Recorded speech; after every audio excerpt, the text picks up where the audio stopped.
Hello everyone, this is D, Witcher 1 here, and what I have to show you today is an unreleased prototype character from the Spooky Stone Statues series by Gemmy Industries. This series was primarily for 2006, and there were actually a couple characters that didn't make it to the cut. So there's three characters that were released. You have Baron Grimwood, Mortimer, and Mistress Ophelia. I don't think the names were actually used on the packaging at any point. You just had, it says Spooky Stone Statues, and the only one that actually got the Gemmy style guide packaging was Mortimer. The others were pretty much only exclusively at a Target for 2006. And I always liked these characters. I thought it was cool that it was a large scale bust that had a soft PVC material head. Well, bust I should say, because that goes all the way down to here. But I always liked the characters, and it was super cool to see that there were ones that did not make production. Now there's one other one of these that is still known to exist. That one's actually a bit earlier. That one has an EEPROM in it, and this one just has a separate chip. Now this particular guy was not in the best condition when I found him. There was detritus all over him. There were like little brown splotches here, random spots. He was halfway coming off of the base, and then eventually there was a split gear in the mouth. And thankfully I had CJ Webler visiting me, and he was able to get the mouth working, because with the size that my hands are, like, I can't really get in there. I have large hands, and so that's honestly been kind of a burden in the repairing realm of things. But this guy is really cool. He has the same audio you would expect from most of the Spooky Stone statues. Something that you'll notice right off the bat that's different is this is actually the correct color in production. I don't know if it was the particular pour of material used or what, but a lot of the bases are kind of yellowed looking.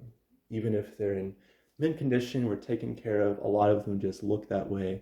I don't know if that's a defect in the material used or what exactly that is, but this one is very distinctly not yellow looking at all on the base.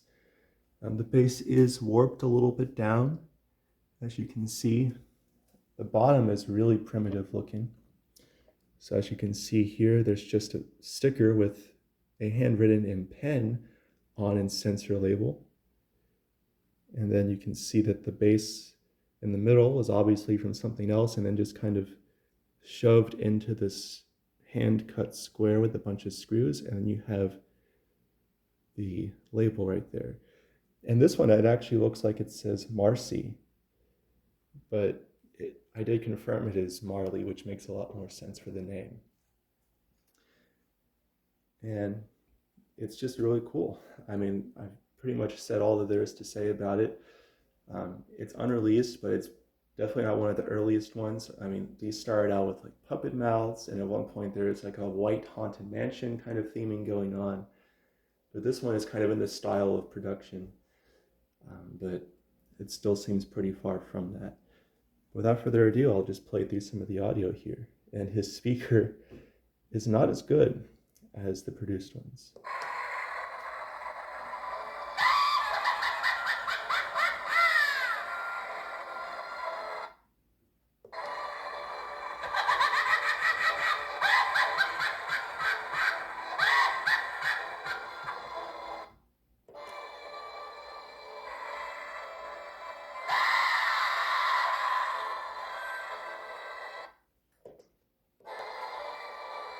Scary, isn't it?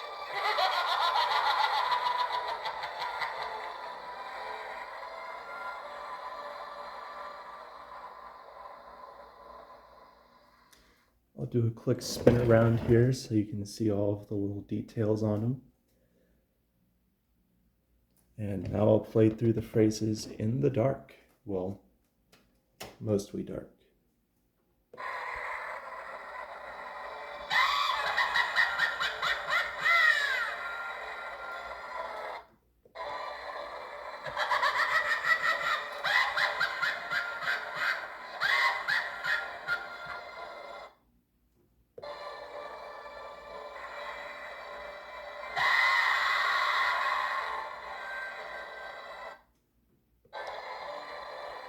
Scary, isn't it?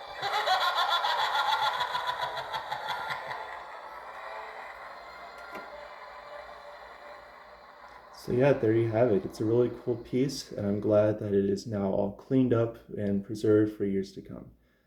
Thank you guys for watching. I'll see you in the next one.